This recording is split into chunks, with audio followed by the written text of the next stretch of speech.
నేను చెప్పిన ప్రతి అంశంలో కూడా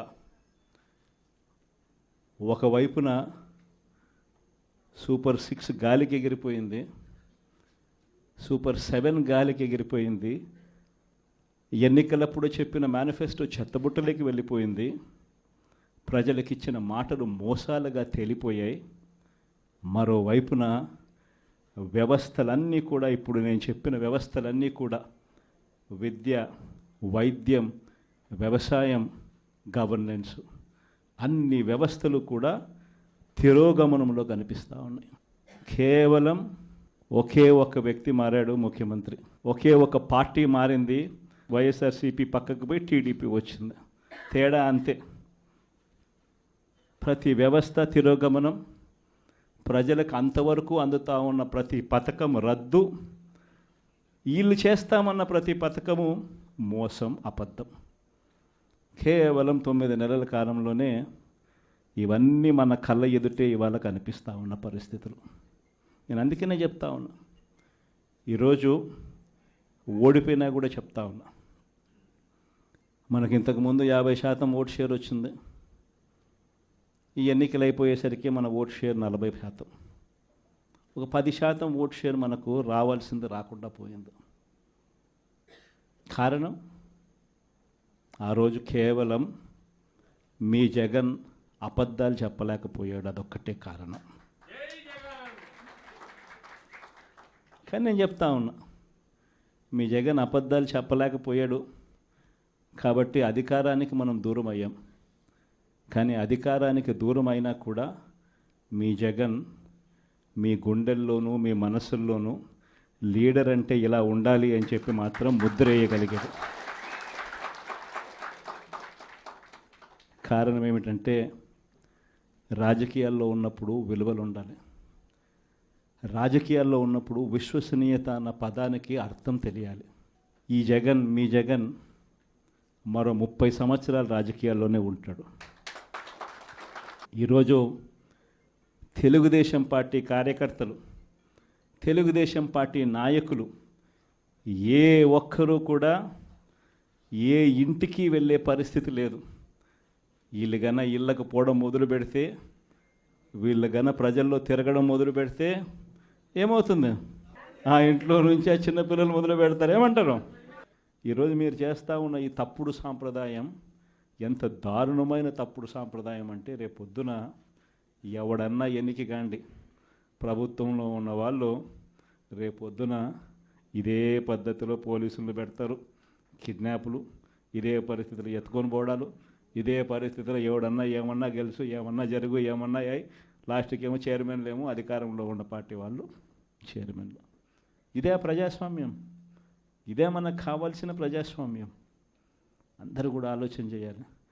ఇలాంటి రాజ్యం పోవాలి, ప్రజాస్వామ్యం నిలబడాలి, మనలో వ్యక్తిత్వం అనేది పైకి రావాలి, విలువలు, విశ్వసనీయతతో కూడిన రాజకీయాలు మళ్ళీ ఎదగాలి.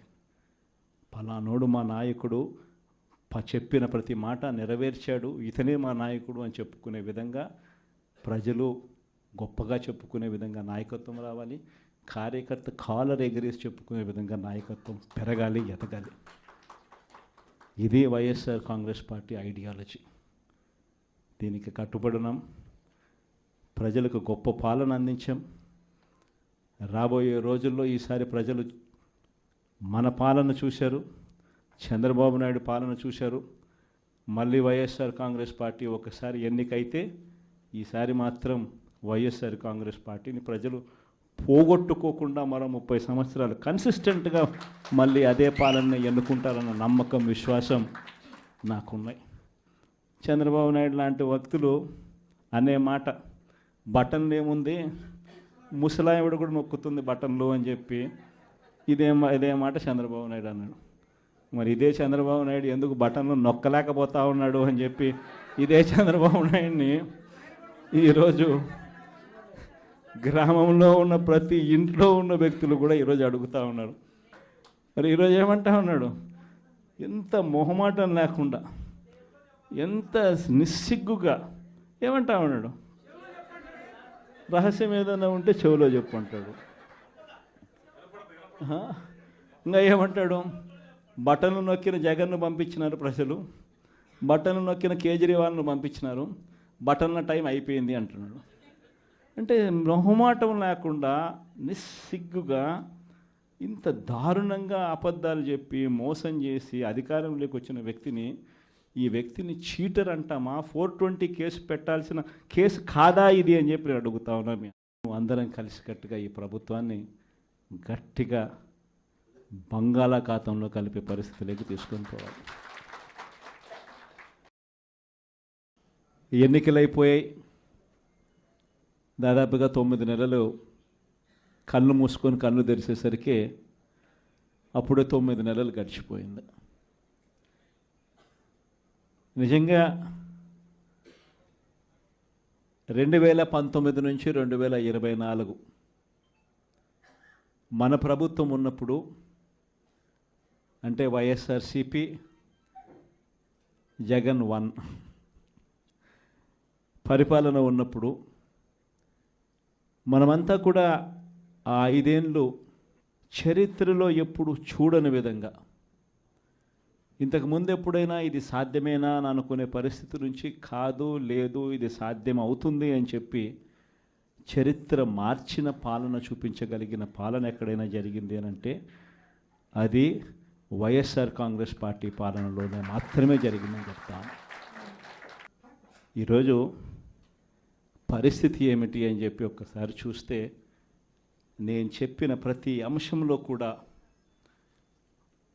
ఒకవైపున సూపర్ 6 గాలికి ఎగిరిపోయింది, సూపర్ 7 గాలికి ఎగిరిపోయింది, ఎన్నికలప్పుడు చెప్పిన మేనిఫెస్టో చెత్తబుట్టలోకి వెళ్ళిపోయింది, ప్రజలకు ఇచ్చిన మాటలు మోసాలుగా తేలిపోయాయి.